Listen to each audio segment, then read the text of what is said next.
بسم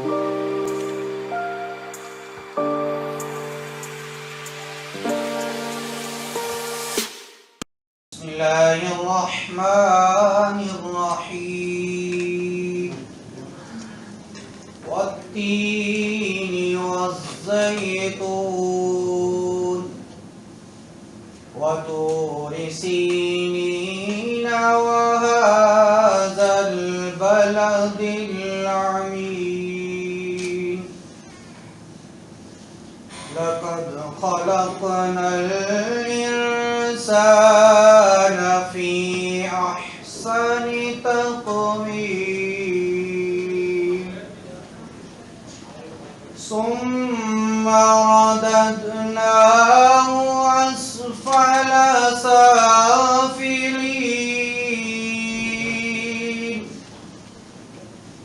إلا الذين آمنوا وعملوا الصالحات فلهم أجر غير ممنون فما يكذبك بعد بالدين أليس الله بأحكم الحاكمين صدق الله العظيم.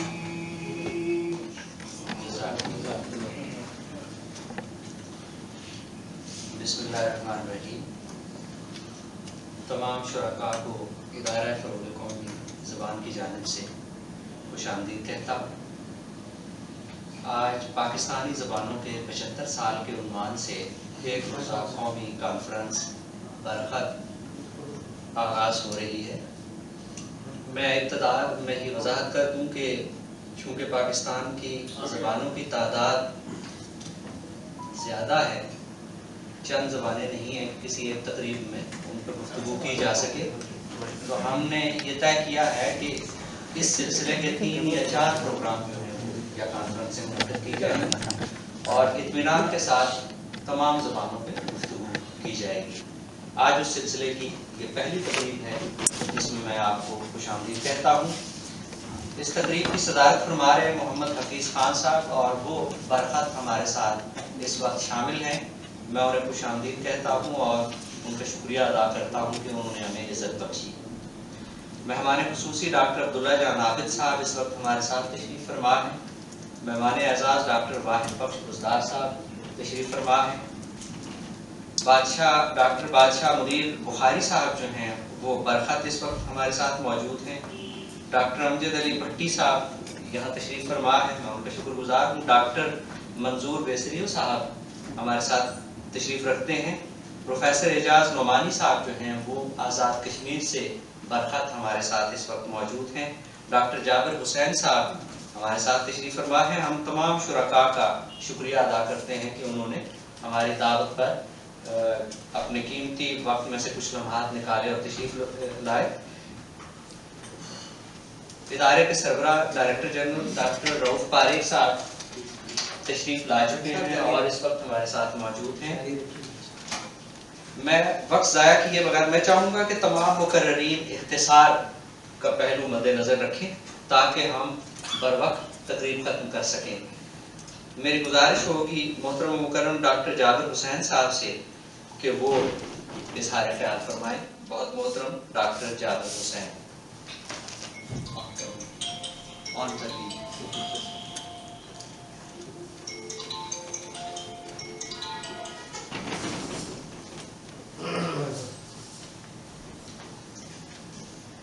بسم اللہ الرحمن الرحیم. سب سے پہلے مختلف قومی زبان ادارہ برائے فروغ اردو کی ڈائریکٹر اور صاحب دیگر انتظامیہ کا بہت شکریہ کہ انہوں نے اس موضوع پر سیمینار کا انعقاد کیا.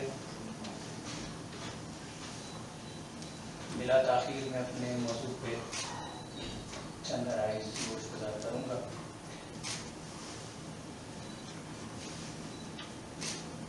ویسے گلگت بلتستان میں بہت ساری زبانیں بولی جاتی ہیں. میں نے یہاں پر کوشش یہ کی ہے کہ گلگت میں بولی جانے والی گلگت بلتستان میں بولی جانے والی دو بڑی زبانوں بلتی اور شینا کے حوالے سے کچھ عرائض آپ کے لیے گزار کروں.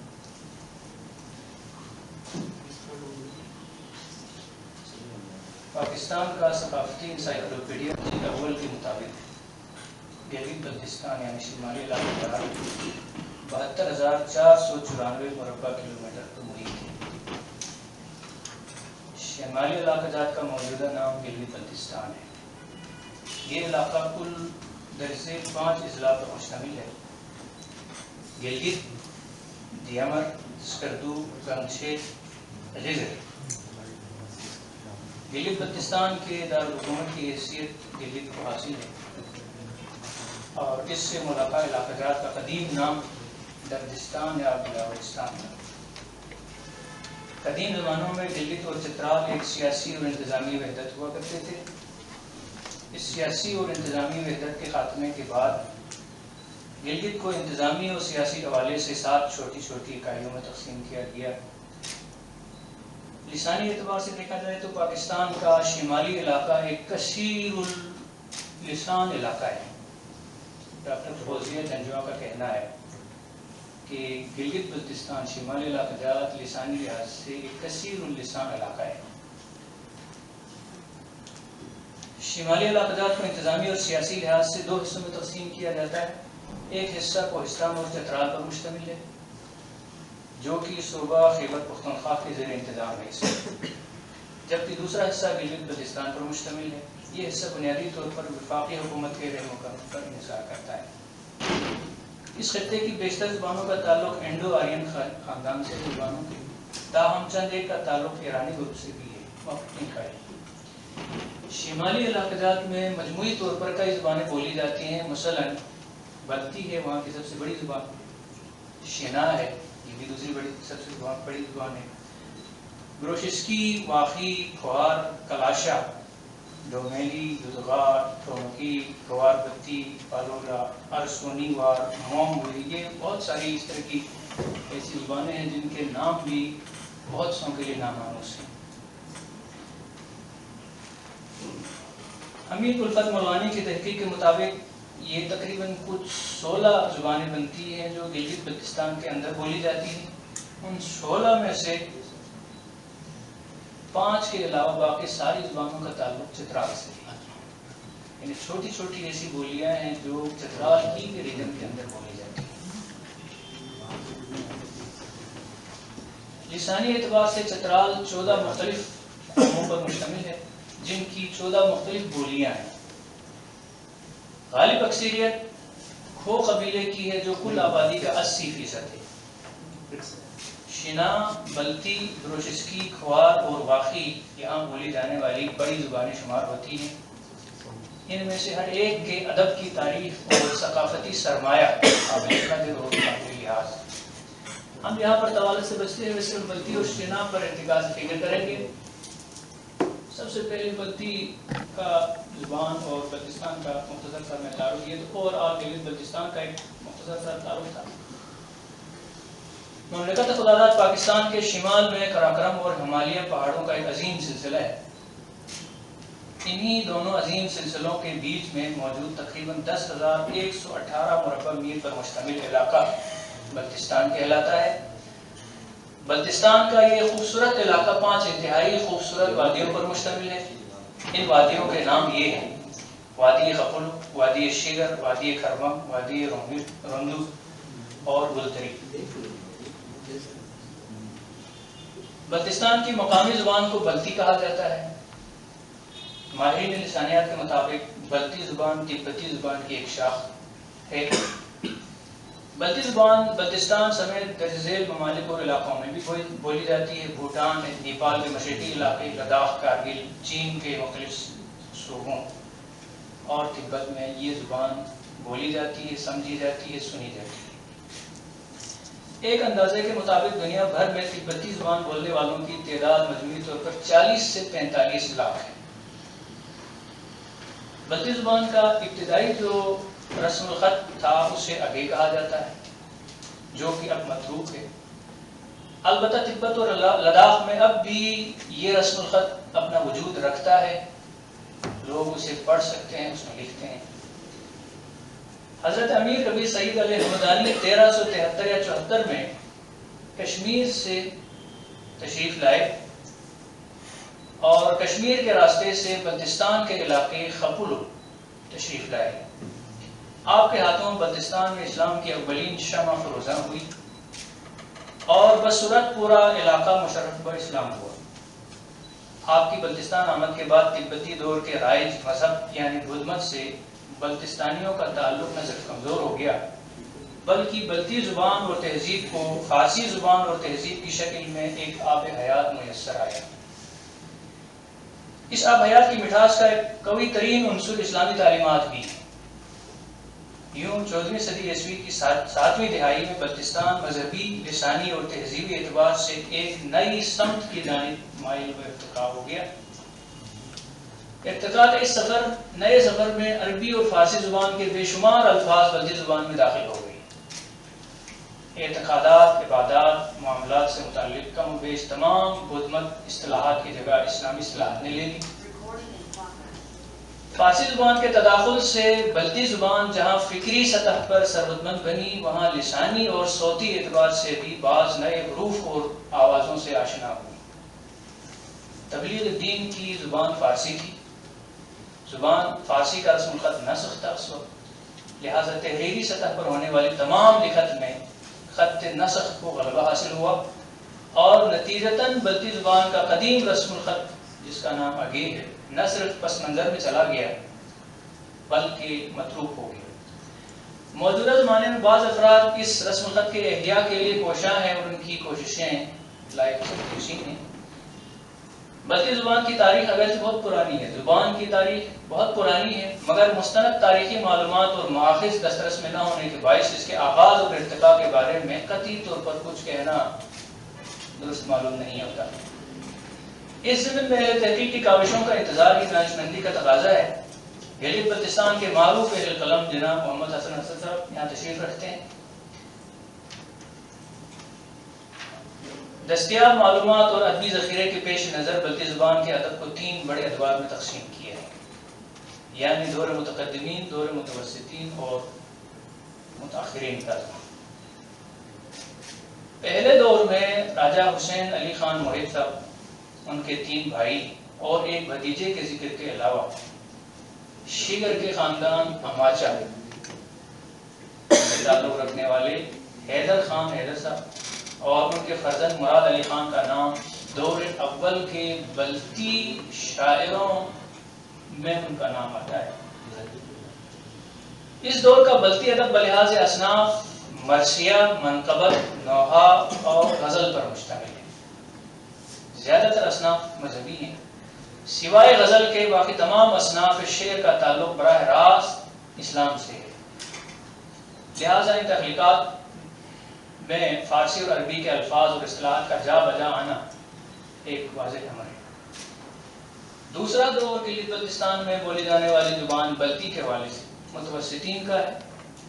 اس دور میں جن شخصیات نے بلتی زبان کو لسانی اور فکری سطح پر اپنی تخلیقی اور فکری قوت سے ثروت مند کیا، ان کے ناموں کی ایک لمبی فہرست موجود ہے، جن میں شیگر سے تعلق رکھنے والے سید بواشا عباس، خپ الحلدی سے تعلق رکھنے والے بوا جوہر علی جوہر صاحب، خپ الہی سے تعلق رکھنے والے بوا سلطان علی، اور سکردو سے تعلق رکھنے والے حسن خان بیدل صاحب، شیگر سے تعلق رکھنے والے سید منصور علی شاہ صاحب۔ اس طرح کے بہت سارے شعراء کا نام یہاں آتا ہے جو متوسطین کے دور سے تعلق رکھتے ہیں۔ انہوں نے بلتی زبان کو پروموٹ کیا۔ متوسطین کے دور میں بلتی زبان اپنے لسانی اور فکری سرمایہ کے اعتبار سے ماقبل دور کی نسبت قطعاً ثروت مند ہوئی۔ اس دور میں بلتی زبان میں نہ صرف اظہار بیان کی خوبیوں کا دائرہ وسیع ہو گیا بلکہ فکری اور فنی سطح پر بھی اس کی تخلیقات میں دلچسپ اور خوشگوار اضافے بھی ہو گئے۔ متوسطین کا دور منقبت نگاری اور منقبت گوئی کے لحاظ سے مسلسل ارتقاء پذیر رہا۔ مرثیہ نگاری، گوشوارہ نگاری، نوحہ نگاری، طنز نگاری، غزل گوئی اور حجب گوئی کے میدان میں اس دور کے بلتی شاعروں نے اپنی تخلیقی صلاحیتوں اور فکری کمالات سے بلتی زبان اور ادب دونوں کو خوب بڑھاوا دیا۔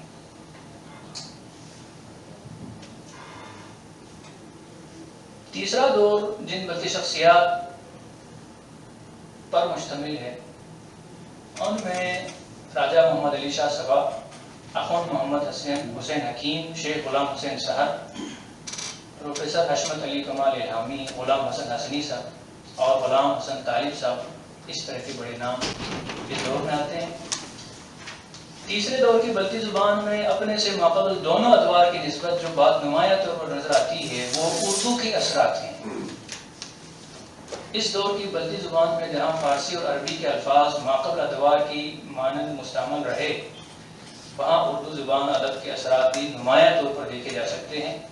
بلتی نے اردو سے نہ صرف لسانی سطح پر اس دور میں خوب استفادہ کیا بلکہ مختلف موضوع اور حیت کے لحاظ سے مختلف اصناف ادب کو بھی اپنایا۔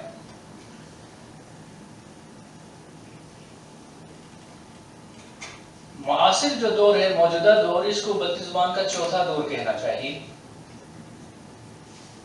یعنی زبان کے معاصر شعراء و ادباء لسانی اور فکری اعتبار سے اردو سے دل کھول کر استفادہ کر رہے ہیں۔ موجودہ دور کے اہل زبان و قلم کی اکثریت جوانوں پر مشتمل ہے۔ یہ جوان کم و بیش مروجہ علوم سے واقف بھی ہیں اور معاصر لسانی اور شعری منظرنامے سے سوشل میڈیا اور دیگر ذرائع ابلاغ کے ذریعے کم و بیش واقفیت رکھتے ہیں۔ کیفیت سے قطع نظر بلحاظ مجموعی بلتی زبان رو ارتقا ہے۔ اس وقت جوان اہل قلم و فکر کی سنجیدہ توجہات کی ضرورت تو بہرحال ہے، مگر اس زبان کے مستقبل سے کسی طور پر بھی مایوس ہونے کی قطعاً ضرورت نہیں ہے۔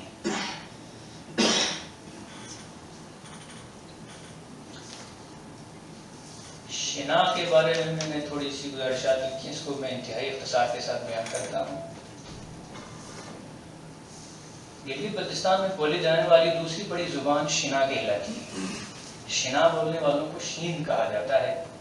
شین دو قوموں پر مشتمل ہے، ایک شین کہلاتا ہے، ایک قوم اور ایک قوم یشن کہلاتی ہے۔ ان دونوں کی زبان شنا ہے۔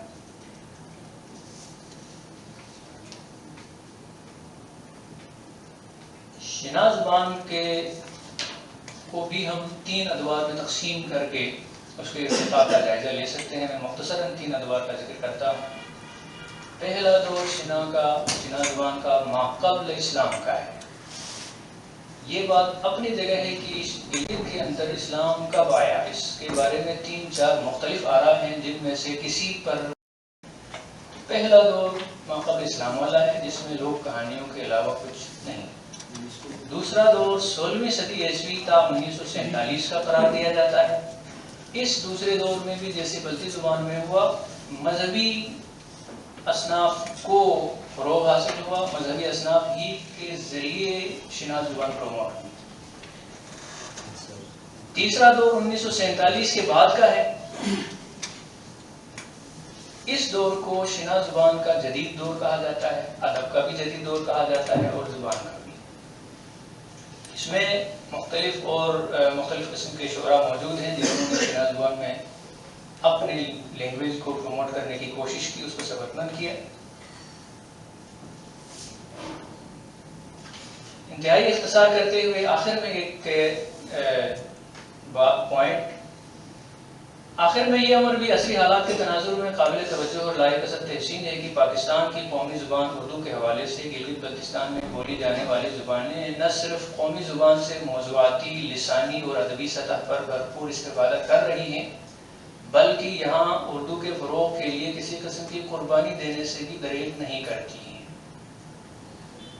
یہ امر انتہائی خوشکن اور باعث افتخار ہے کہ اس وقت گلگت بلتستان میں بیشتر سرکاری حکمنامے اردو ہی میں جاری کیے جاتے ہیں، سرکاری اور نجی سطح پر تعلیم اردو میں ہی دی جاتی ہے، بیشتر مقامی مراسم اور تقریبات میں اردو کو مقامی زبانوں سے زیادہ اہمیت دے کر اسے برتا جاتا ہے۔ اس صورتحال کے پیش نظر ہم یہ بات پورے وثوق اور اطمینان کے ساتھ کہہ سکتے ہیں کہ گلگت بلتستان کی کوئی بھی زبان اردو کو نہ صرف اپنی حریف زبان نہیں سمجھتی بلکہ اس کو یہاں کھلے دل و دماغ کے ساتھ فروغ دینے میں اپنی یقین دہانی بھی کراتی ہے۔ السلام علیکم۔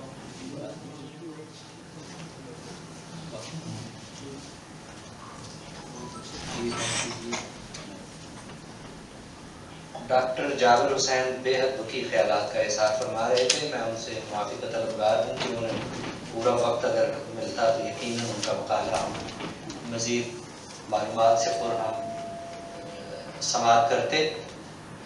انشاءاللہ یہ جو مقالے ہیں یہ ہمارے آئندہ جو تحقیقی جریدہ ہے اس کا حصہ بنیں گے، انشاءاللہ چھپتے رہیں گے ساتھ ساتھ۔